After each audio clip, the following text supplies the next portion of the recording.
নমস্কাৰ। মোৰ নাম শ্ৰী নবীন কটকী।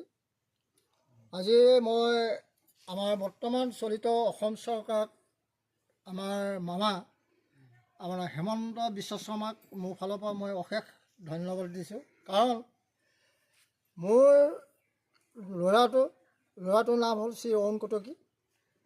তেওঁ বহুত অশেষ কষ্ট কৰি তেওঁ নিজ প্ৰতিভাৰ ফলত বা কাৰ্যদক্ষতাত তেওঁ বৰ্তমান অসম আৰক্ষী এবিধ তেওঁ পুলিচ চাকৰি পাবৰ কাৰণে সক্ষম হৈছে।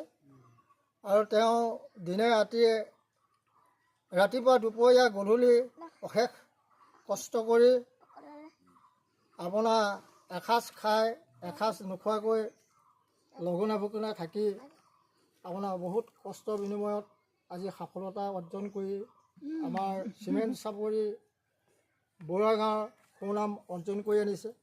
সেয়েহে উঠি অহা প্ৰজন্ম যাতে আগবাঢ়ি যায় তাৰ কাৰণে মই অশেষ ধন্যবাদ দিছোঁ। আৰু ভৱিষ্যতে যাতে নিজৰ কাৰ্যদক্ষতাত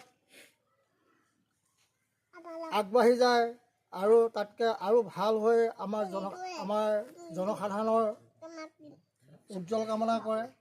আৰু তেওঁ এতিয়া বৰ্তমান আপোনাৰ ওদালগুৰিত তেওঁ প্ৰশিক্ষণ লৈ আছে। আৰু সেয়েহে আমাৰ নিচিনা গৰীব দুখীয়া ঘৰৰ এটা ল'ৰাই যে বিনা পইচাত 1 পইচা নিদিয়াকৈ হেমন্ত মামাই যে আজি আমাৰ এই দুখীয়া জনজাতি দুখীয়া মানুহক যে উপকৃত কৰিলে তাৰ কাৰণে আমি অশেষ ধন্যবাদ দিছোঁ। আজি ঠেলাৱালা ৰিক্সাৱালা একেবাৰে মানে দুখীয়া মানুহৰ ল'ৰাই আজি বিজেপি চৰকাৰ থকাৰ কাৰণে আজি 1 পইচা নিদিয়াকৈ বিনামূলীয়া হিচাপে আজি চাকৰি লৈ নিজৰ জীৱিকা উপাৰ্জন কৰিবৰ কাৰণে সক্ষম হৈছে।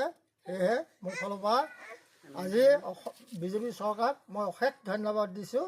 আৰু যাতে বিজেপি চৰকাৰ জিন্দাবাদ হৈ থাকে, গতিকে মই মামাক আমাৰ ফালৰ পৰা আমাৰ পৰিয়াল ফালৰ পৰা আৰু আমাৰ জ্ঞাতি বন্ধু বা আমাৰ সমাজ বা আমাৰ অঞ্চলটোৰ ফালৰ সকলো হৈ আমি যাতে ভৱিষ্যতে আকৌ সেই চৰকাৰখনকো যাতে আমি জীয়াই থ'ব পাৰোঁ তাৰ কাৰণে মোৰ ফালৰ পৰা ধন্যবাদ জনালোঁ।